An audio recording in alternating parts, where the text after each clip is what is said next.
I wanted to mention a little bit about this Shishak fellow, the Shishak king of Egypt. We first saw him mentioned in the days of Jeroboam. Jeroboam fled to him after Solomon decided that he needed to kill him. He is the first pharaoh in the Old Testament to get a name. All the pharaohs we had mentioned beforehand, including the one who gave Solomon a girl to marry, his daughter in marriage to Solomon, do not get names. This is the first one to get a name. I don't know why that is. I don't know why that is. There will be other pharaohs after this who will get names. This is the first one chronologically to get a name. It would have been a lot easier to us today to piece together the story of ancient history if the earlier pharaohs in Scripture had gotten names. It would have been a lot easier, but they don't. They didn't. That's just how it is. So, who is Shishak? Okay, and this is actually really important because this Shishak fellow has been used to date a lot of our history because I think we know who this Shishak guy is. And it's wrong. I said before, when we read through the story of Exodus, that we made a major mistake in our dating system way back at the beginning. Archaeology in itself is a relatively new discipline. We only really started engaging in this study about 200 years ago, at the beginning of the 1800s, and for the first 100 years or so, it was a free-for-all. As an academic discipline with rules and procedures, it's really only existed for about 100 years. So it's a very new discipline. It's not like math, it's not like astronomy, it's not like many other kinds of science or human disciplines. It's not like art, it's not like music, it's not like instruments, it's not like a lot of other human endeavors where we've been doing them over and over for centuries. This is a new thing. This is a new field of human study. And the rules for it have only been set for a pretty short while. And one of the mistakes that was made back in the early days, as I said before when I was reading through the relevant scriptures at the time, was misattributing the mention of the city of Ramses in early Exodus as one of the cities that the Israelites were building on behalf of Pharaoh, forced to by Pharaoh. Because that name Ramses is in there, we identified that city as being built by the Israelites under the command of a pharaoh named Ramses. There's a lot of actual pharaohs that had that name, but the main one, of course, is the second one, Ramses II, Ramses the Great. And we assumed that because they're building a city named Ramses, then it was Ramses the Pharaoh who made to build that city. We just assumed that. And we never really have questioned that assumption ever since. So we assumed then that Ramses had to be the pharaoh of the oppression, and that created a situation where we had to then fit the Exodus to match Ramses. And neither of these things is true. Okay, Ramses was not the pharaoh of the oppression, and the city the Israelites were building at the time was not known as Ramses at the time they were building it. It was an older city that existed much earlier than the city that eventually became known as Ramses. It was an anachronistic mention of the word Ramses in Exodus. It was not the name used by the people who built that city, but it was the name used at the time that the writer, the final editor of Scripture, finished, copying the Scripture in the days of Josiah or whenever, in 600 BC, so 1,000 years or so later. And that causes a problem, okay, because we misidentified that city with that pharaoh. We've gotten both that city and the pharaoh wrong, and the Exodus wrong, and we've got them all in the wrong place from where they should be. And I talked about that at the time. Another mistake we made very early on is we identified this guy Shishak with the pharaoh called Shoshenq. Basically because the names sound so similar. Way back when they were first, actually the guy who deciphered hieroglyphics himself, Champollion, the French guy, went to Egypt in the 1830s, I think it was, and was going through some of the walls and hallways there. And he came upon a campaign list from a pharaoh named Shoshenq.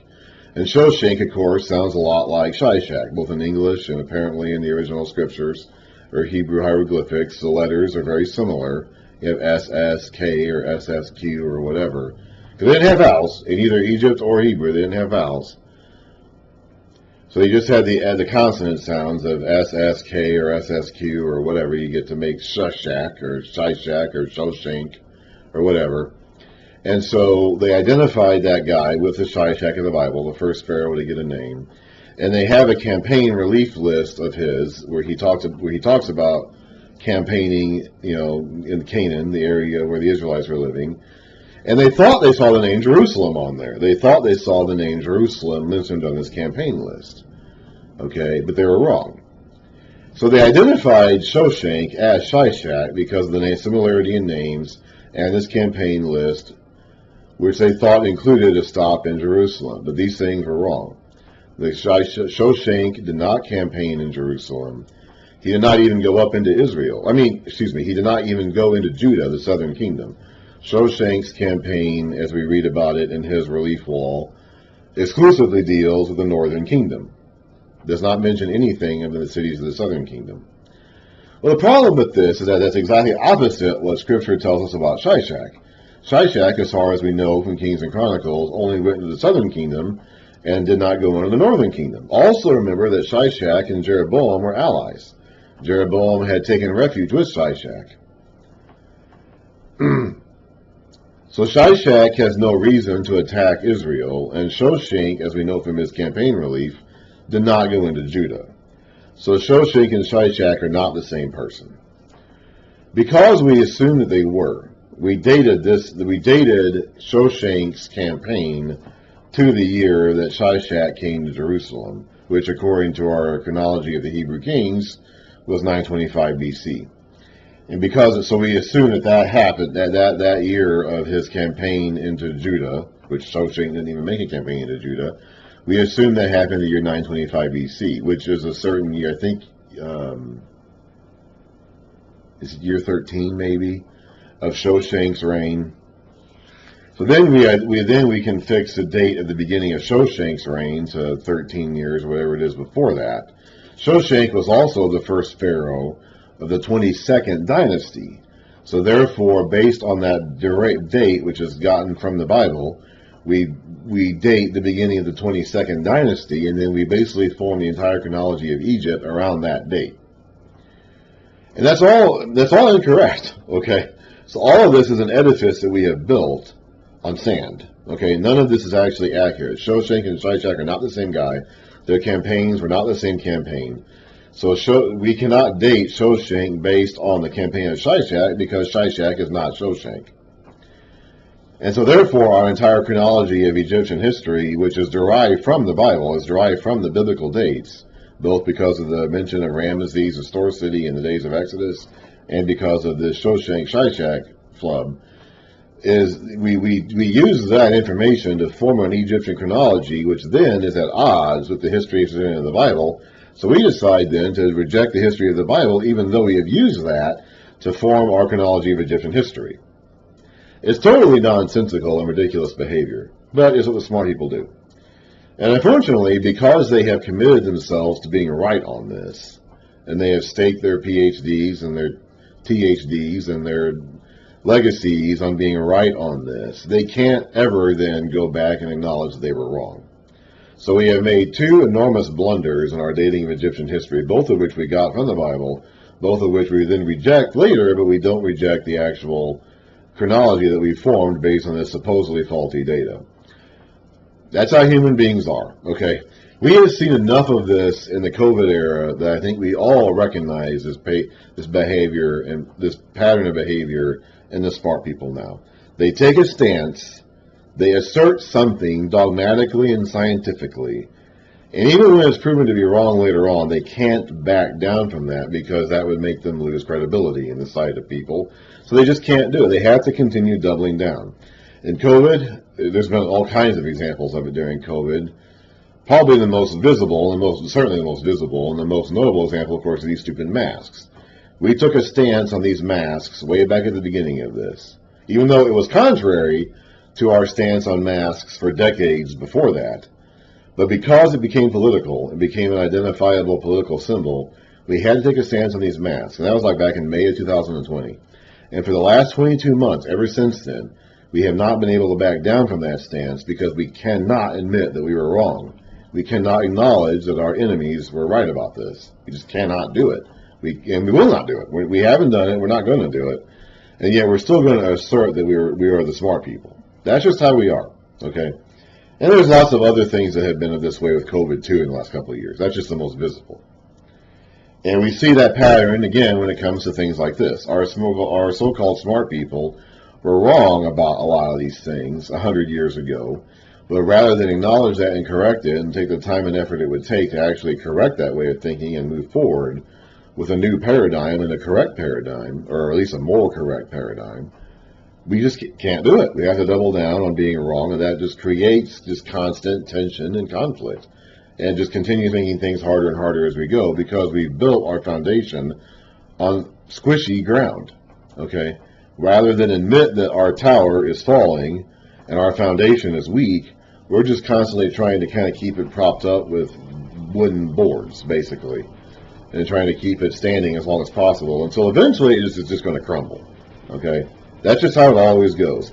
When you build your foundation on a lie or a mistruth, maybe it wasn't a lie at first. Maybe it was a simple misunderstanding, a genuine mistake. Eventually, though, you become engaged in self-deception, where you know that what you're saying cannot be right, but rather than admit that, even to yourself, you have to keep doubling down on it. So then it is no longer a mistake or misapprehension. Then it becomes genuine self-deception and a lie. And rather than admit that what we're doing is incorrect and misguided, we just continue doubling down on it, and that just makes everything harder. When we do that, it just makes everything harder. And so we're seeing that play out with COVID. We're seeing it play out in Ukraine right now, too, where Russia made a mistake and cannot admit it, will not admit it, and it's just going to continue doubling down, which unfortunately means just constant warfare and worsening warfare. Because Putin and his allies, his cronies, are not going to be able to admit they made a mistake. They just cannot do it. And so that just means constant bombing and shelling of Ukraine, unfortunately. It may mean worse than that if other countries get drawn into the conflict, because they're not going to admit they made a mistake. On COVID, we're not going to admit that we made a mistake. We're not going to admit that we made a mistake on these masks. We're not going to admit that we made mistakes in our public health messaging. We're not going to admit that we made mistakes in the lockdowns and the occupancy restrictions in the schools. We're just not going to do it. We're not going to admit that. We're not really doubling down on it, at least not anymore. We finally gave up on that. I think we finally realized that doubling down on it wasn't doing any good. We're just going to kind of like forget about it. We're just going to kind of let it go and hope everyone forgets about it. That's just how human beings are. That reckoning never comes. And then the day of the Lord comes and catches us all unaware. Essentially, that's what ends up happening. We build our house on a pack of lies, and eventually the truth comes, and it can set us free. It can be a day of deliverance and salvation to some, but it's going to be a day of judgment and destruction to most. And that is essentially the pattern of human history from beginning to the end. So Shoshenq and Shishak are not the same guys. The Shishak mentioned here, we're in the days of Jeroboam and Rehoboam of Israel and Judah, is not Shoshenq. So if you see that listed in an encyclopedia somewhere, no, that is a mistake. That is an outdated assumption that was based on mistaken translations and mistaken identities of campaign relief lists that are not correct and should be rejected as being factual, because it's not.